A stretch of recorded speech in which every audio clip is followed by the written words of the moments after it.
Քյաները միասին, ընտրեցին միասին, ապա դրանից հետո Քրիստոս վերցրեց սրբիչը և կոնքի մեջ ջուր լցնելով լվաց իր աշակերտների ոտքերը։ Այդ գործողությունը կատարում էին ավելի շատ ծառաները, դա ծառաներին էր հատուկ, կամ փոքրերը, նկատի ունեմ կարգով, աստիճանով, տարիքով փոքրերը, բայց Քրիստոս իրենց մեջ տեր էր և վարդապետ, ուստի իրենց համար սա անընդունելի էր, որ Քրիստոս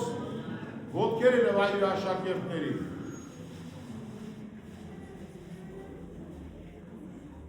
Մենք երբեմն մեր ինքնակայացման համար փորձում ենք ավելի հպարտ լինել, բայց տեսեք ինչ հակառակ ուղղությամբ է գնում Տերը, ասում է խոնարհներ, խոնարհ մարդկանց է սիրում Աստված, ոչ մեծամին, նույնիսկ ասում է իրենց մեծության մեջ խոնարհություն ունենան։ Ես մի ֆիլմ եմ հիշում հրեայի մասին է, երբ այդ տղան չի ուզում աշխատել իր հարազատի մոտ, որը հարուստ է ռեստորան ունի, ասում է ես չեմ ուզում սպասարկել և հետաքրքիր օրինակ է բերում այդ հրեան ասելով միջալով դեպքեր տեղի ունենում երկրորդ համաշխարհային ժամանակ, ասում է Քրիստոս Աստծո որդի լինելով սպասարկեց, ծառայություն արեց ինքը, ծառայեց բոլորին, Քրիստոս լինելով Աստված և Աստծո որդի։ Ուզում է ասել քեզ առավել մի կարծի մյուսներից կամ Տիրոջից, երբեմն մեր խոնարհությունը կարող է չընկալվել ուրիշ տեղերում, համեստությունը կարող է չընկալվել, այո, բայց մի կորցրեք ձեր մեջ այդ խոնարհության առաքինությունը,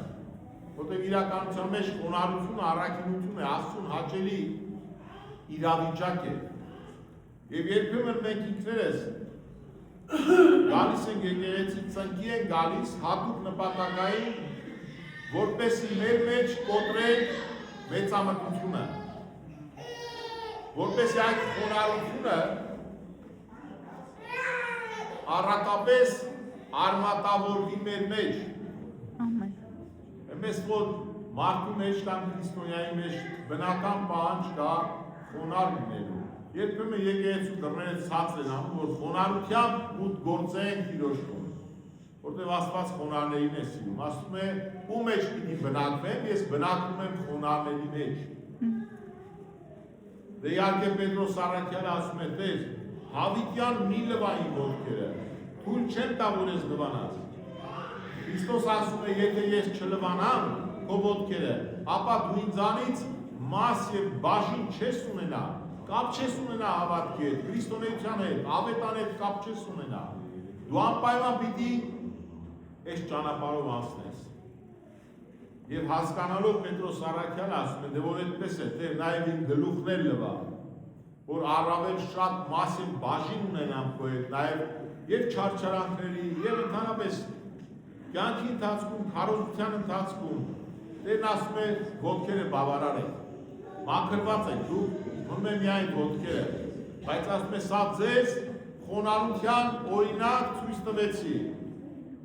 որ իր նկատմամբ խոնարհություն ունենալ։